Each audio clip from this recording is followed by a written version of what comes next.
ഇന്ന് നീ ആഡംബരം ചോദിച്ചുകൊണ്ട് ശരീരത്ത് ശിക്ഷ നടപ്പാക്കുമായിരുന്നെന്ന് ചരിത്രം പറയുമ്പോൾ ഒരിക്കൽ ഉമർ ഇബ്നുൽ ഖത്താബ് റളിയല്ലാഹു തആല അൻഹുവിന്റെ മുമ്പിലേക്ക് വന്നുകൊണ്ട് ഒരു ജനത പറയുകയാണ്, പെൺകുട്ടികൾക്ക് ധരിക്കാൻ വസ്ത്രമില്ലെന്ന് പറഞ്ഞുകൊണ്ട്, യാ ഉമർ ഖൈരി ജുസീതൽ ജന്ന ഉഖ്സുദനിയാതി വഉമ്മാഹുന്ന. ഉമർ ഇബ്നുൽ ഖത്താബ് റളിയല്ലാഹു അൻഹുവിനോട് പറയുന്നു, ഉമറേ, എന്റെ പെങ്ങൾക്ക് ധരിക്കുവാനുള്ള വസ്ത്രമില്ല, എന്റെ ഭാര്യയ്ക്ക് ധരിക്കുവാനുള്ള വസ്ത്രമില്ല, അതുകൊണ്ട് ഉമറേ അവിടുന്ന് കുറച്ച് വസ്ത്രം തന്നുകൊണ്ട് സഹായിക്കണമെന്ന് പറയുമ്പോ ഉമർ ഇബ്നുൽ ഖത്താബ് റളിയല്ലാഹു തആല അൻഹു വെറുതെ ഒന്ന് തമാശയ്ക്ക് പറഞ്ഞു നോക്കി, നിങ്ങൾക്ക് ഞാൻ വസ്ത്രം തരുന്നില്ലെങ്കിലോ, നിങ്ങൾക്ക് ഞാൻ വസ്ത്രം തരുന്നില്ലെങ്കിലോ. ആ സമയത്ത് ഉമർ ഇബ്നുൽ ഖത്താബ് റളിയല്ലാഹു അൻഹുവിനോട് വന്നയാൾ പറയുന്നു, അഖ്സംതു ബില്ലാഹി ലതഫഅലന്ന ഇദൻ അബാ ഹഫ്സിൽ അദ്ഹാബന്ന. ഉമറേ, നിങ്ങൾ അബൂ ഹഫ്സാണ്, തരുമെന്ന ഉറപ്പ് നമുക്കുണ്ട്, ഇനി നിങ്ങൾ തന്നില്ലെങ്കിലോ രണ്ടാമതൊന്ന് ചോദിക്കാൻ നിങ്ങളുടെ മുമ്പിൽ ഞങ്ങൾ നിൽക്കൂലാന്ന് പറഞ്ഞുകൊണ്ട് ഞങ്ങൾ തിരിച്ചു പോകും. മാത്രമല്ല, നിങ്ങളുടെ കയ്യിൽ വസ്ത്രം വെച്ചിട്ടാണ് തരാതിരിക്കുന്നത് എങ്കിൽ ഇമ്മായിലാനാരി ഇമ്മാ ജന്ന,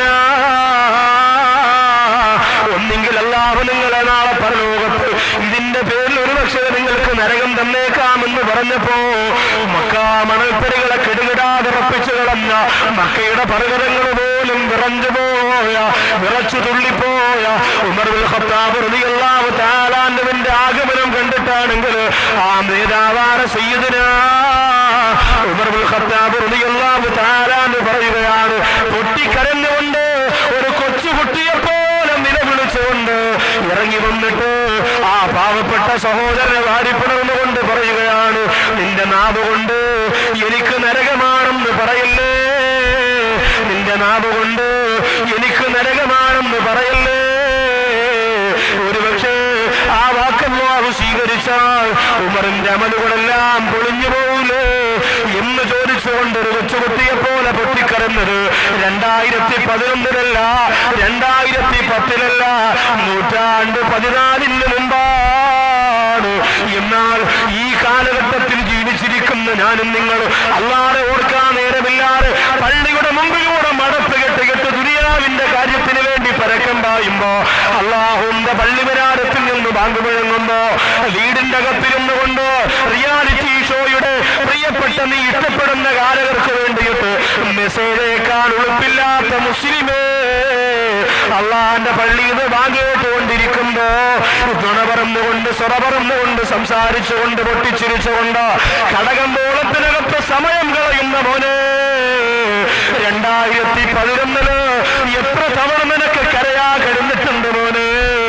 അല്ലാഹു സുബ്ഹാനഹു വ തആല അടച്ചിരിക്കുന്ന നരകത്തെ കുറിച്ച് ഓർത്തുകൊണ്ട് നൂറ്റാണ്ടുകൾക്ക് മുമ്പ് ചിന്തിച്ചിട്ട് ഉറങ്ങാൻ കഴിയാതെ പൊള്ളുന്ന പായ പോലെ അതിൽ നിന്ന് ചാടിയെടുത്തിട്ടുകൊണ്ട് ഉമർ ഇബ്നുൽ ഖത്താബ് റളിയല്ലാഹു തആല അൻഹു നിലവിളിച്ചില്ലേ. ഇന്ന് നമ്മളോ, നമുക്കിന്ന് പേര് തീരെയില്ല. പഴയ കാലത്തൊക്കെ നമ്മൾ ആലോചിക്കണം, എന്തോ ഒരു ഭയമായിരുന്നു. പള്ളി എന്ന് പറഞ്ഞാൽ, ബാങ്ക് എന്ന് പറഞ്ഞാൽ, വഅ്ളെന്ന് പറഞ്ഞാൽ, ഖുർആൻ എന്ന് പറഞ്ഞാൽ അതിനൊരു പ്രത്യേകമായ ഖൗഫും ഒരു ആദരവും നമ്മൾ കൊടുത്തിരുന്നു. പണ്ടുള്ള മക്കൾ പറയുമല്ലോ, കുഞ്ഞുമക്കൾ പള്ളിയിലേക്ക് ഒരു വിരൽ ചൂണ്ടിയാൽ 10 വിരൽ ഇങ്ങനെ കടിക്കണമെന്ന് പറയും. ഒരു ബഹുമാനത്തിന് വേണ്ടിയാ അങ്ങനെ വിരൽ കടിക്കണമെന്ന് കിതാബിലൊന്നും പറഞ്ഞിട്ടില്ല, ഉസ്താദുമാരും നിർദ്ദേശിച്ചിട്ടുമില്ല. എങ്കിലും പള്ളിയിലേക്ക് ഒരു വിരൽ ഇങ്ങനെ ചൂണ്ടിയാൽ അത് വിരൽ ചൂണ്ടാനുള്ള സാധനം അല്ല, അതിന് ബഹുമാനം കൊടുക്കേണ്ടതാണ്. അതുകൊണ്ട് അതിനോട് കാണിച്ച അനാദരവിന് പകരമായി 10 വിരലുകളെ ഇങ്ങനെ വായ്ക്കകത്ത് വെച്ചിട്ട് കടിക്കുമായിരുന്നു. ഇന്ന് ആ പള്ളിയിൽ നടക്കുന്ന പോലെ എന്താ, ആ പള്ളിയുടെ ചുവരിൽ നമ്മുടെ മക്കൾ എഴുതി വെക്കും, ഒറ്റക്കണ്ണം മോദീൻ രാജിവെക്കുക, കരിക്കട്ടിട്ട് എഴുതി വെക്കുക. എന്നിട്ട് ആ പള്ളിയിൽ നടക്കുന്ന എന്തെല്ലാം വൃത്തിഹീനമായ രംഗങ്ങളാ. ചെറുപ്പക്കാര് 10 മണിക്ക് പള്ളിയിൽ പോയി മൊബൈൽ ഓണാക്കി, ബ്ലൂടൂത്ത് ഓണാക്കി, ഓണാക്കടാ ശംനാഥ്, എന്റെ ഓൻ തന്നെടാ, ഞാൻ ഓഫാക്കലില്ല. അപ്പൊ എന്റെയിലുള്ളത് നിന്റെയിലും നിന്റെയിലുള്ളത് എന്റെയിലും. പള്ളിക്കകത്ത് ഉസ്താദ് അവിടെ അരിയാറ് തങ്ങൾ വരണം എന്ന് പറഞ്ഞ് ഭയങ്കര പ്രസംഗം. ഇവനതൊന്നും വിഷയമല്ല, അതൊന്നും കേൾക്കാൻ നേരമില്ല. തകർക്കലാണ് ഇവിടെ കൂട്ടുകാരൊത്ത് മൊബൈലിലൂടെ. പിന്നെയോ കൈ കെട്ടിക്കഴിഞ്ഞാൽ അവിടെ നിന്ന് ഫാത്തിമ ഇവിടെ നിന്ന് ആയിഷ എന്ന് പറഞ്ഞ് കുറെ പാട്ടാ. മക്കൾ ഗൾഫിന്ന് ഒന്ന് ആദ്യം വാപ്പാക്ക് ഇത്ര നീളമുള്ള വലിയ മൊബൈലും കൊടുക്കും. വാപ്പാക്ക് ഇരിക്കട്ടെ, വാപ്പാക്കൊന്നും കിട്ടിയില്ല എന്ന് പറഞ്ഞ് പരാതിയുണ്ട്. അപ്പൊ അതും ചുമന്നുകൊണ്ട് പള്ളിയിൽ പോകുമ്പോ ഇത് ഓഫാക്കാൻ പറഞ്ഞുകൂടാ, ഓണാക്കാൻ പറഞ്ഞുകൂടാ, കൊണ്ടിങ്ങനെ നടക്കാണ്. വെള്ളി കേൾക്കുമ്പോ അലോന്ന് വിളിക്കും, എവിടെയെങ്കിലും ഞെക്കും, ചിലപ്പോ കേൾക്കും. അങ്ങനെ അതുകൊണ്ട് പള്ളിയിൽ പോയി ഉസ്താദ് ജുമാ വെള്ളിയാഴ്ച ചെന്ന ഉടനെ പറയുമല്ലോ എല്ലാരും സപ്പോൾ നേരെയാക്കുക, മൊബൈൽ ഓഫാക്കുക. ആദ്യം പറയുന്നത് അതാ, എല്ലാ പള്ളിയിലും ജുമായിക്ക് അതാ പറയാം. അങ്ങനെ മൊബൈൽ ഓഫാക്കാൻ പറയുമ്പോൾ ഉപ്പാപ്പാക്ക് എന്ന് പറഞ്ഞുണ്ടെങ്കിൽ ഉപ്പാപ്പ എവിടെയൊക്കെ പിടിച്ച് ഞെക്കിയ സംഭവം നിസ്കരിക്കുന്ന മുസല്ലയുടെ മുമ്പിൽ വെച്ചു. എല്ലാവരും നിശബ്ദമായി. ഉസ്താദ് അങ്ങോട്ട് സൂറത്ത് തുടങ്ങി. അയ്യോ അല്ലദീനാമനു ഇദാ നൂദിയ ലിസ്സലാത്തി മിൻ യൗമിൽ ജുമുഅ എന്ന് പറഞ്ഞ് സൂറത്ത് ഓതി തുടങ്ങി. ഉമ്മാമ വീട്ടിൽ നിന്ന് വിചാരിച്ച് മൂപ്പിലാൻ ആദ്യം മൊബൈൽ കിട്ടിയതല്ലേ, പള്ളിയിലെത്തിയോന്ന് അറിയാൻ വേണ്ടി ഒന്ന് വിളിച്ചു നോക്കാം. പള്ളിയിലെത്തിയോന്ന് അറിയാൻ വേണ്ടി ഉമ്മാമ വീട്ടിൽ ലാൻഡ് ഫോണിൽ നിന്ന് വിളിച്ചു നോക്കിയപ്പോ ഇവിടെ ഉപ്പാപ്പാരെ മൊബൈലിൽ പെണ്ണേ പെണ്ണേ നീ എന്റേതല്ലേ. ഉടനെ മോദി മാമ അല്ലോ ഇതിനകത്തും പെണ്ണ് കയറിയാടാ പറച്ചോനെ, പെണ്ണ് ഇതിനകത്തും കയറി. സുബ്ഹാനല്ലാഹ്. ഈ ഉപ്പാപ്പയാണെങ്കിൽ പാട്ടിന്റെ വോളിയം കാണാൻ ചൈന സെറ്റാണ്, എവിടെ കേൾക്കാന്നറിയോ, മണ്ടേ കയറി നിൽക്കാണ് അതിന്റെ. എന്നിട്ട് ഓഫ് ആവല്ല, അടുത്തിരിക്കുന്ന ഒരാൾ ഓഫാക്കണ എന്നുള്ള വിളി. അത് ഉസ്താദിന്റെ സൂറത്തും തെറ്റി. ആകെ മൊത്തം ഗ്രാനൈറ്റ് സൗദല്ലേ പള്ളി. ഇതിങ്ങനെ മുഴങ്ങി കേൾക്കുമ്പോ നമ്മൾ പറഞ്ഞിട്ട് കാര്യമില്ല, എന്തായാലും ഉസ്താദിന്റെ തൊട്ട് പറയില്ല നിൽക്കുകയുള്ളൂ. സൂറത്ത് തെറ്റി. ഉടനെ ഒരാൾ ഏറ്റവും പറയുന്നത് തറക്കൂക്ക കായ്മ, ഈ പറഞ്ഞു കൊടുക്കണല്ലോ തെറ്റിപ്പോയാ. അപ്പൊ അടുത്തേക്ക് പറഞ്ഞാ അത് ഈ സൂറത്തിലല്ല, അത് രണ്ടാമത്തെ റക്അത്തില്ല. ആകെ കുളമായി. കുറച്ച് പേര് താമസിച്ചു വന്നവര് പറഞ്ഞു എടാ ഇന്ന് പള്ളിയിൽ നിസ്കാരമില്ല, ഇന്ന് ബാക്കവരെ ഗാനമുള്ള അമ്മക്ക് പോവാന്ന് പറഞ്ഞു. അങ്ങനെ ജുമുഅ നമ്മുടെ പള്ളിക്കകത്ത് കിടക്കുന്ന കാര്യമാ. പിന്നെ എല്ലാ പള്ളിയിലും ഇവിടെ കിടന്ന് ഉറങ്ങരുത്, നമ്മൾ അവിടെ കിടന്ന് ഉറങ്ങി വായിക്കകത്തൂടെ. പണ്ട് പള്ളിക്കകത്ത് കിടക്കുന്നവർക്ക് കണ്ണീരൂടെ കണ്ണീര് വരും, ഇന്ന് പള്ളിക്കകത്ത് കിടക്കുന്നത് വായിലൂടെയാണ് കണ്ണീര് വരിക. അതങ്ങനെ ഒഴുക്കി പള്ളിക്കകത്ത് അങ്ങനെ കിടക്കും. പിന്നെ എന്തൊക്കെ കോലമാണ്, ചാരിയിരിക്കുന്നു, ഹ്യൂരയിലേക്ക് കാല് നീട്ടിയിരിക്കുന്നു, ഏതൊക്കെ രീതിയിലും മോഡലിലുമാണ്. അള്ളാഹു കാത്തിരക്ഷിക്കുമാറാകട്ടെ. അതുകൊണ്ട് ഭയം ഖൗഫ് നമ്മുടെ മനസ്സിൽ നിന്ന് നഷ്ടപ്പെട്ടു പോയി, തിരിച്ചു കൊണ്ടുവരണം. ആ പേടി നമ്മുടെ മനസ്സിന്റെ അകത്ത് ചെയ്യുന്ന ചെറിയൊരു തെറ്റിന് പോലും ഖുർആൻ എഴുതിയ കടലാസ് നമ്മുടെ തഴവയുടെ പരിസരത്ത് എവിടെയെങ്കിലും ഒന്ന് കിടന്നാൽ ആ കടലാസിലൊന്ന് ചവിട്ടിയാൽ അല്ലാഹുവേ അതിന് പകരം പോലും നരകം തരുമോ എന്ന് പേടിക്കണം മുസ്ലിമേ. കിബിലയിലേക്ക് കാല് നീട്ടിക്കൊണ്ടിരിക്കുമ്പോൾ അതിന് പകരം പോലും അല്ലാഹു നരകം തരുമോ എന്ന് പേടിക്കണം. ബഹുമാനപ്പെട്ട തഴവപ്പള്ളിയുടെ പരിശുദ്ധമായ മുറ്റത്ത് ഈ രാജ്യം മുഴുവനും ഈ നാട് മുഴുവനും എന്റെ നാട് മുഴുവനും ഇൽമ കൊണ്ട് അനുഗ്രഹിക്കണേ തമ്പുരാനെ എന്ന് ദുആ ചെയ്തുകൊണ്ട് കിടന്നിറങ്ങുന്ന രാജകുമാരനെ ഓർമ്മയില്ലേ? ആ ബഹുമാനപ്പെട്ട ഗുരുനാഥന്റെ ഗുരുവര്യന്റെ ഖബറിടം അല്ലാഹു വിശാലമാക്കി കൊടുക്കട്ടെ. ഖിബിലയ്ക്ക് നേരെ നീട്ടിടല്ലേ കാല്, ഖുർആന്റെ നേരെയും നല്ല ദന്തീഹാല്. ഖിബിലയുടെ നേരെ കാല് നീട്ടല്ലോ, ഖുർആന്റെ നേരെ കാല് നീട്ടല്ലോ. എത്ര മര്യാദയുള്ള വാക്കുകൾ കൊണ്ട് അദബ് പഠിപ്പിച്ചു തന്ന ലോകത്ത് ഒരുപാട് സരളമായ ശൈലിയോട് പരമ ഉസ്താദ് പറഞ്ഞു തന്നില്ലേ എന്റെ പ്രിയപ്പെട്ട മുഅ്മിനേ. അതുകൊണ്ട് ചെയ്തു പോകുന്ന ചെറിയ തെറ്റിന് പോലും അല്ലാഹുവിന്റെ അടുത്തുനിന്ന് നരകത്തിന്റെ അദാബിറങ്ങുമെന്നുള്ള ഭയം നിന്റെ മനസ്സിൽ വേണേ. അല്ലാഹു ആ ഭയം നമുക്ക് തരട്ടെ. ആ ഭയമുള്ളത് കൊണ്ടാണ് റാബിയത്തുൽ അറബിയ ഖുർആൻ കൊണ്ട് മാത്രം സംസാരിച്ചത്. ആ ഭയമുള്ളത് കൊണ്ടാണ് നഫീസത്തുൽ മിസ്രിയ റളിയല്ലാഹു തആല അൻഹാ ഖബറിന്റെ അകത്ത് മണ്ണ് വാരി കയ്യിൽ വെച്ചുകൊണ്ട് നിലവിളിച്ചത്. ആ ഭയമുള്ളത് കൊണ്ടാണ് എത്രയോ സഹാബത്ത് നിസ്കാരത്തിൽ ബോധരഹിതരായി വീണുപോയത്. ആ ഭയമുള്ളത് കൊണ്ടാണ് പള്ളിക്കകത്തിന്റെ പ്രിയപ്പെട്ടവരെ തേങ്ങലും സങ്കടവും നെഞ്ചുടിപ്പുമായിട്ട് പഴയകാലത്തുള്ള ആരിഫീങ്ങൾ സമയം ചെലവഴിച്ചു പോയത്. നമുക്ക് ആ ഭയം തിരിച്ചു കൊണ്ടുവരണ്ടേ സഹോദരിമാരെ? അള്ളാഹുവിന് വേണ്ടി തലമറക്കുന്ന, അള്ളാഹുവിന് വേണ്ടി ശരീരം മറക്കുന്ന, അള്ളാഹുവിനെ പേടിച്ചുകൊണ്ട് ജീവിക്കുന്ന സമയങ്ങൾ നമ്മുടെ ജീവിതത്തിന് വേണ്ടി. ഇല്ലെങ്കിൽ ആ നരകമെന്ന് പറയുന്നത് പരലോകത്ത് മാത്രമല്ല, പിന്നെ നരകമാണോ സ്വർഗമാണോ എന്നറിയുന്നത് മഹ്ശറയിലല്ല, ഇവിടെ വെച്ചാണ് എന്റെ പ്രിയപ്പെട്ടവരെ, ഈ ദുനിയാവിൽ വെച്ച് തന്നെ. മരണപ്പെടുമ്പോ തന്നെയാണ്. ഇവിടെ നിന്ന് നാം എന്ന് മരണപ്പെടുന്നുവോ അന്ന് തന്നെ നരകമാണെങ്കിൽ അല്ലാഹു നമുക്ക് നരകം കാണിച്ചു തരുന്നതാണ്. സ്വർഗമാണെങ്കിൽ അല്ലാഹു നമുക്ക് സ്വർഗം കാണിച്ചു തരുന്നതാണ്. സ്വർഗം കണ്ടു മരിക്കാൻ വബ്ശിറൂ ബിൽ ജന്നത്തില്ലതീ കുന്തും തുഅദൂൻ. അല്ലാഹു നിങ്ങൾക്ക് വാഗ്ദാനം ചെയ്യപ്പെട്ടിരിക്കുന്ന സ്വർഗം കൊണ്ട് സന്തോഷിച്ചു കൊള്ളുക എന്ന് പറഞ്ഞ് റഹ്മത്തിന്റെ മാലാഖമാർ മരണത്തിന്റെ സമയത്ത് ഇറങ്ങി വരുന്ന മയ്യത്താക്കി അല്ലാഹു നമ്മെ മാറ്റട്ടെ. അങ്ങനെ മരിക്കാനുള്ള മഹാഭാഗ്യം നമ്മുടെ ഉസ്താദുമാരുടെ ബറക്കത്ത് കൊണ്ട് സൃഷ്ടാവാറ പടച്ചവൻ നമുക്ക് തരട്ടെ. ഒരാള് മരണപ്പെടാൻ സമയത്ത് അസ്രായിൽ മുമ്പ് വരുമ്പോ തന്നെ അവന് നരകമാണെങ്കിൽ നരകം കാണിച്ചു കൊടുക്കുമെന്നാണ്, സ്വർഗമാണെങ്കിൽ സ്വർഗം കാണിച്ചു കൊടുക്കും. അതുകൊണ്ടാണ് ചില ആൾക്കാരുടെ കണ്ണിങ്ങനെ പുറത്തേക്ക് തള്ളി കണ്ണുനീരൊഴുകി നെഞ്ചുടിപ്പോടെ പൊട്ടിക്കരന്നുകൊണ്ട് എത്രയോ പേര് നിലവിളിച്ചുകൊണ്ട് കെലിമ പറയാൻ പറ്റാതെ മരണപ്പെടുന്നുണ്ട്. സ്വർഗം കണ്ടവരാണെങ്കിലോ അവർക്കടുത്തിരുന്ന് മക്കളൊരാൾ ലാ ഇലാഹ ഇല്ലല്ലാഹ് എന്ന് പറഞ്ഞാൽ മതി.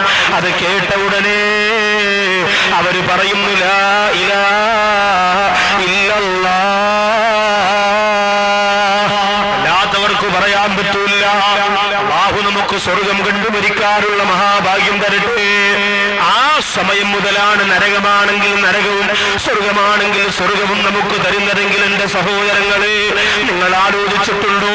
നിങ്ങൾ വിചാരിക്കും ഇപ്പോഴൊന്നും മരിക്കൂല, ഒരുപാട് നാൾ കഴിയും ഉസ്താദ്, ഒരുപാട് ദിവസം കഴിയും ഉസ്താദ്, എന്നിട്ടോ മരിക്കൂളൂ എന്ന് ചിന്തിച്ചവര് എന്റെ കൂടെ വാതിലൊക്കെ വന്നുകൊണ്ടിരുന്ന ഒരു സഹോദരനാണ്.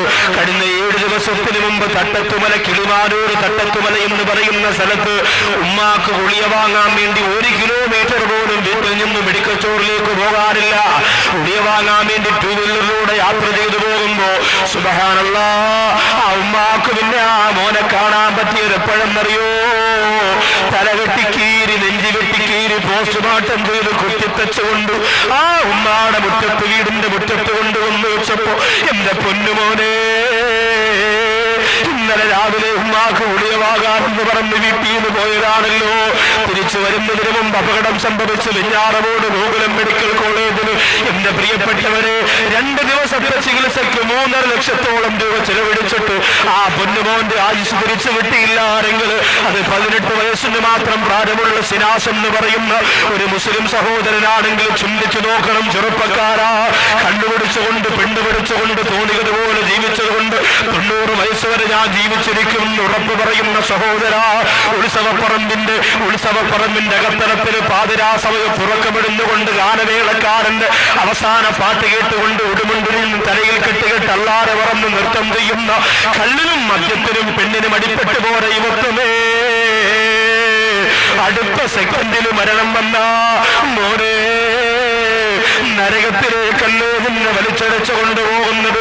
നരകമുറപ്പായി മരിച്ചുപോയവർക്ക് അല്ലാഹു കൊടുക്കുന്ന ഭയാനകരമാണ് അതാവ് എന്തെന്നെ പ്രിയപ്പെട്ട സമുദായത്തിന്റെ സഹോദരങ്ങൾ പഠിക്കണേ.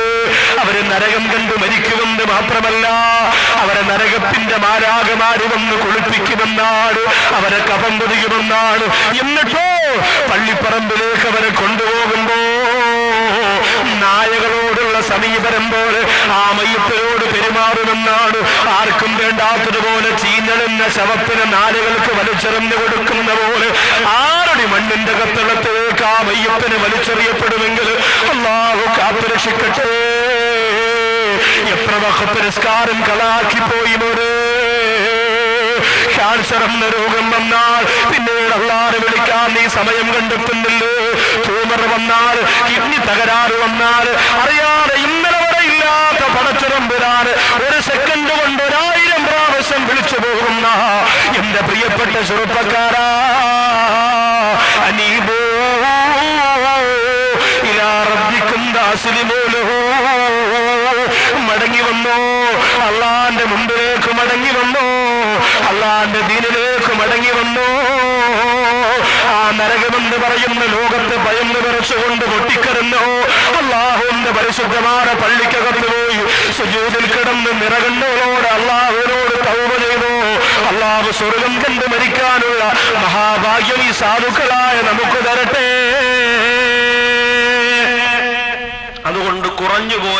ഖൗഫിനെ തിരിച്ചു കൊണ്ടുവരണം. കുറഞ്ഞുപോയ ഭയത്തെ നമ്മൾ തിരിച്ചു കൊണ്ടുവരണം. നരകം എന്ന് പറഞ്ഞാൽ ഇന്ന് വളരെ ചില ആൾക്കാർ നിസ്സാരമായിട്ട് പറയൂലേ, നിസ്കരിക്കാൻ വരണില്ലേക്ക, ഓ നിസ്കരിക്കണം, നിങ്ങളെല്ലാരും അങ്ങ് സ്വർഗത്തിൽ പോയി, അള്ള നരകം പടച്ചിട്ട് ആരും ഇല്ലെങ്കിൽ അള്ള തന്നെ നാണക്കേടല്ല, അതുകൊണ്ട് നരകത്തിൽ പോവാനും കുറച്ച് പേര് വേണ്ടേ. തമാശയ്ക്ക പറയാൻ ആലോചിച്ചോക്കി. നരകം തമാശയ്ക്ക് ഉപയോഗിക്കാനുള്ളതല്ല. റമദാൻ മാസത്തിൽ പള്ളിയുടെ നടയിലിരുന്ന് വീതി വലിക്കുന്ന ഒരു പാപ്പ ഉസ്താദ് പറഞ്ഞു, ഉറപ്പാണ് ളുഹർ നിസ്കാരം കഴിഞ്ഞ് നിങ്ങൾ വീടി വലിക്കണമെങ്കിൽ നിങ്ങൾക്ക് നരകമാണെന്നുള്ളതിൽ വേറെ സംശയമൊന്നുമില്ല, റമദാൻ മാസമാണ്. ഈ കാഫിര്യങ്ങൾ പോലും ആദരിക്കുന്ന ഈ മാസത്തിൽ നിങ്ങൾ വീടി വലിച്ചില്ലേ പള്ളിയുടെ നടയിൽ, നിങ്ങൾക്ക് നരകം ഉറപ്പാണ്. പാപ്പ പറഞ്ഞു, ഒരു കണക്കിന് നരകം ഉസ്താദ് നല്ലത്. ഉസ്താദ് ചോദിച്ചത് എന്താ? ഇവിടെ എനിക്ക് ഒരു ദിവസം വീടി വലിക്കണമെങ്കിൽ 50 തീപ്പെട്ടി വേണം, നരകത്തിലാകുമ്പോൾ തീപ്പെട്ടി വേണ്ട, കാണിച്ചു കൊടുത്താൽ അത് കത്തിക്കോളൂ. വേറെ സഹോദരൻ ചോദിച്ചാൽ ഉസ്താദെ നരകത്തിൽ ബാത്റൂം ആണോ ഉസ്താദെ? അപ്പൊ കൂടെ ഒന്നും പറയാം, പോടാ അവിടെ ബാത്റൂം ഉണ്ട്, ചൂടുവെള്ളം കുടിച്ച് തൊണ്ട ഉരുവി കിടക്കുമ്പോഴാണ് ബാത്റൂം. ഇത് നരകത്തിന്റെ ചർച്ചകളാണ്. നമ്മുടെ നാട്ടിൽ ഇന്നത്തെ യുക്തിവാദികൾ സമ്മാനിച്ച ആശയങ്ങളും ആദർശങ്ങളും അവരുടെ കൂടെ കൂട്ടുകൂടിയിട്ട് എന്റെ പ്രിയപ്പെട്ട സഹോദരങ്ങൾക്ക് വന്നുപോയത് അള്ളാഹു കാത്തുരക്ഷിക്കട്ടെ. ശ്രദ്ധിച്ചേ പറ്റൂ, ഒരുപാട് ഗൗരവത്തോടെ മനസ്സിലാക്കിയേ പറ്റൂ. അള്ളാഹുവിന്റെ ഹബീബായ നബി തങ്ങളോട് സഹാബത്ത് ചോദിച്ചു, നരകത്തിന്റെ നിറം എന്താ? നരകത്തിന്റെ നിറം എന്താ?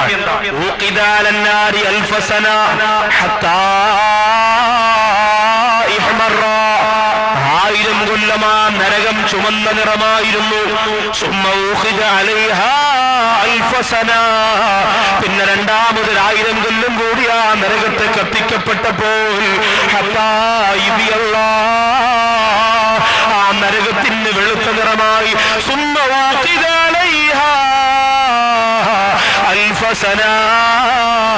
പിന്നെ മൂന്നാമത് 1000 കൊല്ലം കൂടി ആ നരകത്തെ കത്തിക്കപ്പെട്ടപ്പോൾ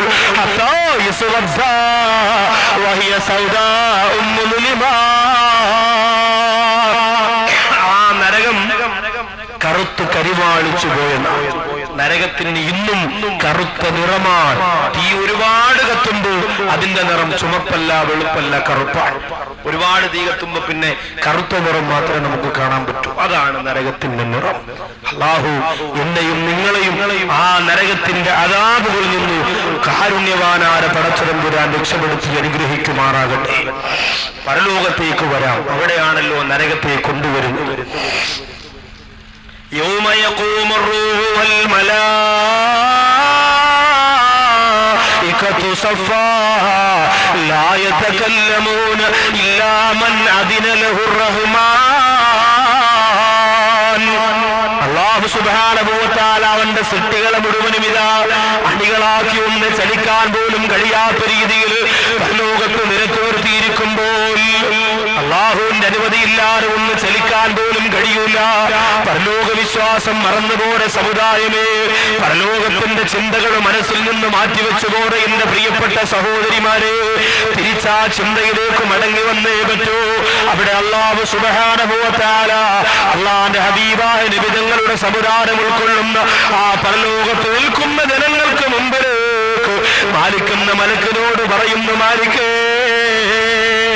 ജിബ്രീൽ അലൈഹിസ്സലാം പോയി പറയുകയാണ്, മാലിക്കേ, നരകത്തിന്റെ ഒരു ഭാഗത്തെ ചങ്ങലക്കിട്ട് വലിച്ചടിച്ചു കൊണ്ടുവരാൻ അല്ലാഹു പറഞ്ഞിരിക്കുന്നു. മാലിക്കേ, പരലോകത്ത് നിൽക്കുന്ന ജനങ്ങൾക്ക് കാണിച്ചു കൊടുക്കാൻ, പരലോകത്ത് നിൽക്കുന്ന ജനങ്ങൾക്ക് കാണിച്ചു കൊടുക്കാൻ നരകത്തിന്റെ ഒരു ഭാഗത്തെ ചങ്ങലക്കിട്ട് വലിച്ചടിച്ചു കൊണ്ടുവരാൻ മാലിക്കിനോട് ജിബ്രീൽ അലൈഹിസ്സലാത്തു വസ്സലാം എന്ന് പറയുമ്പോ മാലിക്കുന്ന മലക്ക് ചോദിക്കുമെന്നാണ്, ജിബ്രീൽ, ഞാൻ എങ്ങനെ കൊണ്ടുവരും ജിബ്രീൽ?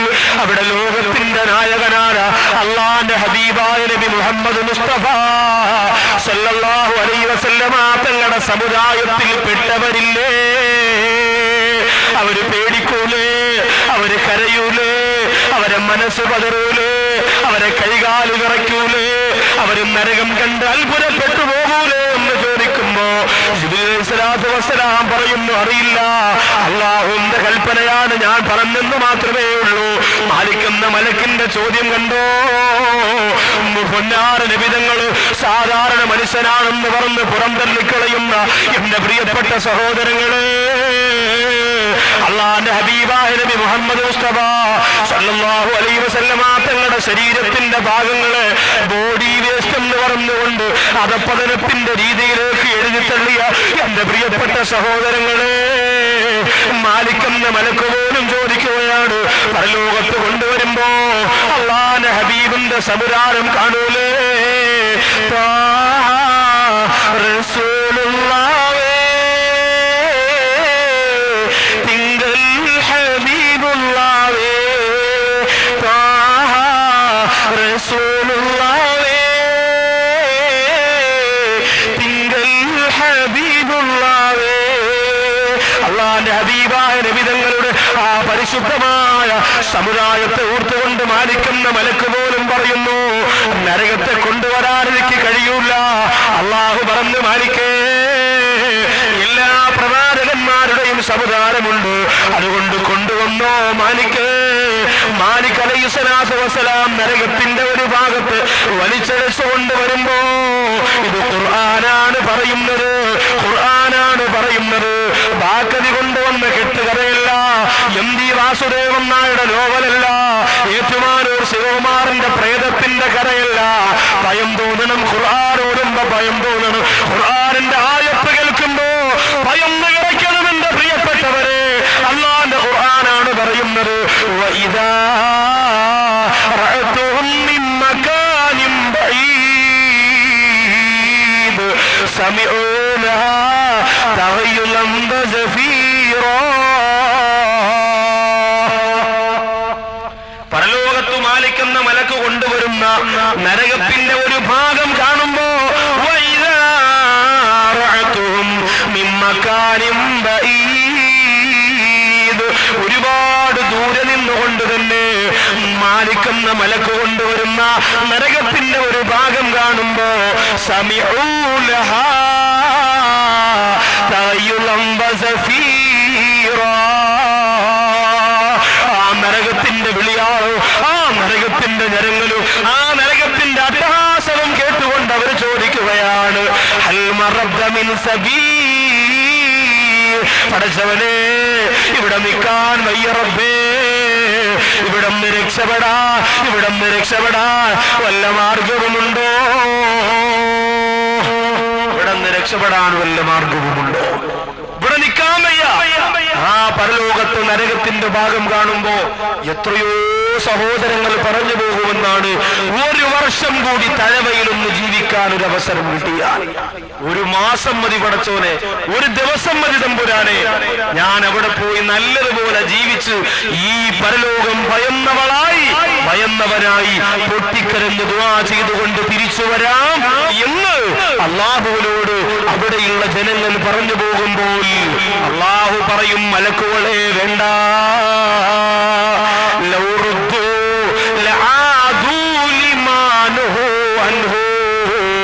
അവരെ വീണ്ടും ദുനിയാവിലേക്ക് മടക്കിയാൽ അവർ ഈ പറഞ്ഞതിന്റെ ഇരണക്കേടായി എതിർഭാഗം തന്നെ ചെയ്യും മലക്കുകള്.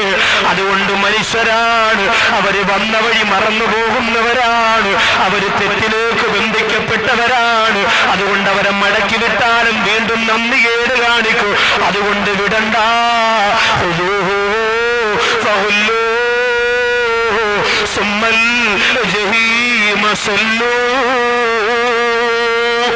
അവരെ പിടിച്ച് ചങ്ങലക്കിട്ട് വലിച്ചെറിയൂ എന്ന് അല്ലാഹുവിന്റെ ആജ്ഞ വരും. അല്ലാഹു കാക്കട്ടെ. നരകത്തിന് 7 കവാടങ്ങൾ. ഈ 7 കവാടത്തിലൂടെയാണ് നരകത്തിലേക്ക് മനുഷ്യർ കടക്കുക. ഓരോ കവാടത്തിലും കടന്നു പോകുന്നവരാരാണെന്ന് അല്ലാഹു തീരുമാനിച്ചിട്ടുണ്ട്. അവരാരാണെന്ന് ഇൻഷാ അല്ലാഹ് നമുക്ക് ചർച്ച ചെയ്യണം. അറിയണേ, നരകമിന്റെ ഇറകളെയും തുറക്കുമേ, കടക്കുമേ അതിലെരിയുമേ നിങ്ങൾ ഔവലതിൽ ജഹന്നമേ, വഇന്ന ജഹന്നമ ലമൗഇദുഹും അജ്മഈൻ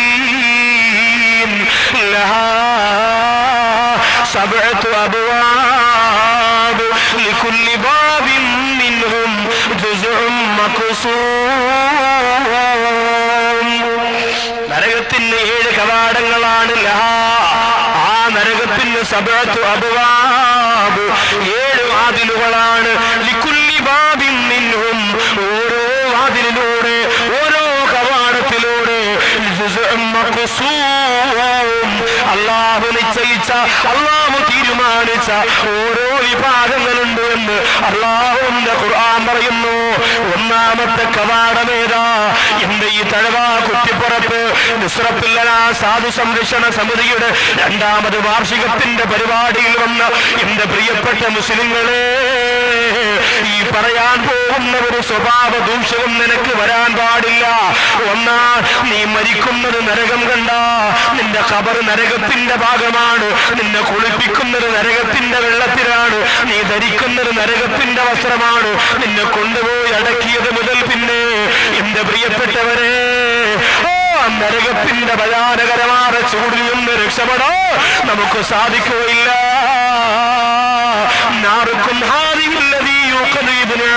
അള്ളാന്റെ റസൂൽ പറഞ്ഞില്ലേ, ആരും മക്കൾ കത്തിക്കുന്ന ദുനിയാവിന്റെ തീയുണ്ടല്ലോ,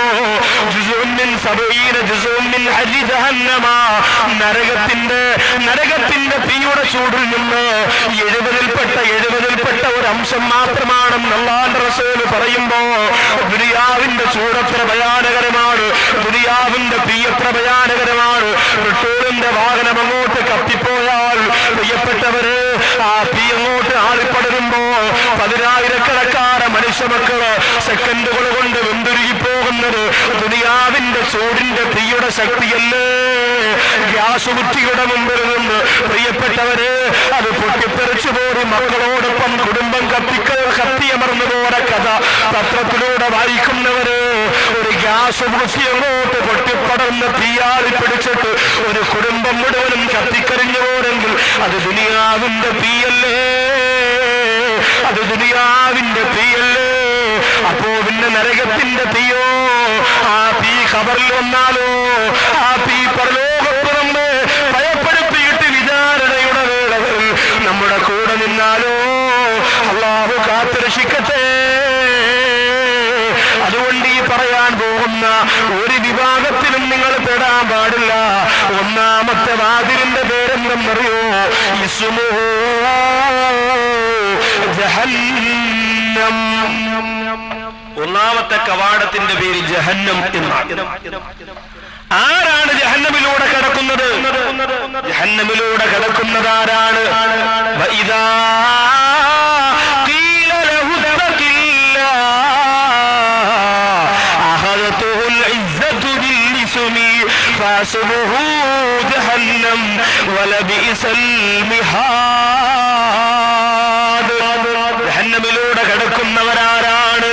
അല്ലാഹുവിനെ തഖ്വ ചെയ്യാൻ പറഞ്ഞാൽ, അള്ളാഹുവിനെ സൂക്ഷിക്കാൻ പറഞ്ഞാൽ, നിസ്കരിക്കാൻ പറഞ്ഞാൽ, തലമറക്കാൻ പറഞ്ഞാൽ, നോമ്പ് പിടിക്കാൻ പറഞ്ഞാൽ, ഇതൊക്കെ വേറെ ചില ആൾക്കാർക്ക് പറഞ്ഞിട്ടുള്ളതാ, കാശും പവറുമുള്ള ഞങ്ങൾക്ക് പറഞ്ഞിട്ടുള്ളതല്ല എന്ന് പറഞ്ഞുകൊണ്ട് പിന്തിരിഞ്ഞു പോകുന്ന അഹങ്കാരികൾ, അവർക്കാണ് നരകത്തിന്റെ ഒന്നാമത്തെ കവാടം. ഇന്ന് തലമറച്ചാൽ അഹങ്കാരത്തിന്റെ മോഡലിലാണ് ചില സഹോദരിമാര് മറയ്ക്കുക. 3 രീതിയിലാണ് തലമറ. ശ്രദ്ധിച്ചോളണേ, 3 രീതിയിലാണ്. DPP വാള കണ്ടോ? ഒന്നാമത്തെ രീതി പഴയകാലമല്ല, ഒരു 3-4 വർഷം കൊണ്ടുണ്ടാവുന്ന ഒരു മാറ്റം. ഒന്നാമത്തെ രീതി ഏതാ എന്റെ സഹോദരങ്ങളേതാ? ഇത്ര ഇത്ര മറച്ചിട്ട് ബാക്കി ഇത്ര രജനീകാന്ത മോഡൽ ഇങ്ങനെ ഫ്രണ്ടിലിട്ടിരിക്കും. എന്നിട്ട് മുടി ഇങ്ങനെ നെറ്റിയിലൂടെ ഇട്ടിട്ട് ഇടയ്ക്കിടയ്ക്ക് സൂറാത്ത അങ്ങനെ ഭൂന്ന് ഊതി മുകളിലോട്ട് ഇങ്ങനെ വിട്ടിട്ട് ഒരു പ്രത്യേക മോഡലിലായിരുന്നു കുറെ നാൾ അങ്ങനെ. അത് കഴിഞ്ഞിട്ട് 2ാമത്തെ മോഡൽ കുറച്ചു നാളതാ ഇങ്ങനെ അങ്ങോട്ട് ഇട്ടിട്ട്, എന്നെ നല്ല ഈമാനുള്ള മോള് ഇവിടെ നിന്ന് ഇങ്ങനെ പിടിക്കും, ഇവിടെ നിന്ന് ഇങ്ങനെ പിടിക്കും. ഇത് രണ്ടും കൂടെ പിടിച്ച് ഉദിയേക്ക് മോദിമാമ ബോത്തിന്റെ കാലി കെട്ടണ പോലെ ഇവിടെ ഒറ്റ കെട്ട ഇങ്ങനെ കെട്ടി വയ്ക്കും. ഇത് 2ാമത്തെ മോഡൽ. ഇപ്പൊ ലേറ്റസ്റ്റ് മോഡൽ ഏതാന്ന് പറയാം, 2011 ഏറ്റവും പുതിയ മോഡൽ എന്ന് പറഞ്ഞാൽ ഇങ്ങനെ വെക്കും. വെച്ചിട്ട് ഈ ഷാളിന്റെ 2 അറ്റം ഉണ്ടല്ലോ, അതുകൊണ്ട് ഇങ്ങനെ ഒരു കെട്ടുണ്ട് ഇവിടെ. ഇതൊക്കെ പഠിക്കണം, ഇതൊക്കെ നോക്കി ചുമ്മാ മക്കളും താത്തായും പറഞ്ഞ മാറ്റുണ്ടെങ്കിൽ കൊടുത്താൽ പോരാ, ഇറങ്ങി പോണ പോലെ നോക്കണം. ഇങ്ങനെ കെട്ടും. ഇങ്ങനെ ഇടുമ്പോ നല്ലതുപോലെ എല്ലാം പറഞ്ഞിട്ടുണ്ട്, റെഡിയാണ്. അവസാനം പോവാൻ നേരത്തെ ഇങ്ങനെ പിടിച്ച് തോളിയിട്ടുണ്ടെങ്കിൽ പോകും. അപ്പോ സാരിയുടെ മുകളിൽ ഞുറു പോലെ ഇങ്ങനെ കിടക്കും, ചുരിദാറിന്റെ മുകളിൽ ഞുറു പോലെ ഇങ്ങനെ കിടക്കും. ഇതാണ് പുതിയ മോഡൽ. ഇവിടെ ഒരു കെട്ടും കാണും. ഇതാണ് ഇപ്പൊ നമ്മുടെ സഹോദരിമാരുടെ തലമറപ്പ്. തലയല്ല മറക്കുന്നത്, തോള മറയ്ക്കുന്നത്. പിന്നെ അള്ളാഹുവിനെ ഭയന്നുകൊണ്ടാണ് എന്റെ ഭാര്യ ഇപ്പൊ ഫുൾ കൈ ചുരിദാറെ ധരിക്കുള്ളൂ ഉസ്താദെ, ഇവിടം പോലെ ഇവിടം വരെ ഫുൾ കൈയാണ്. പക്ഷെ എന്താ സംഭവം?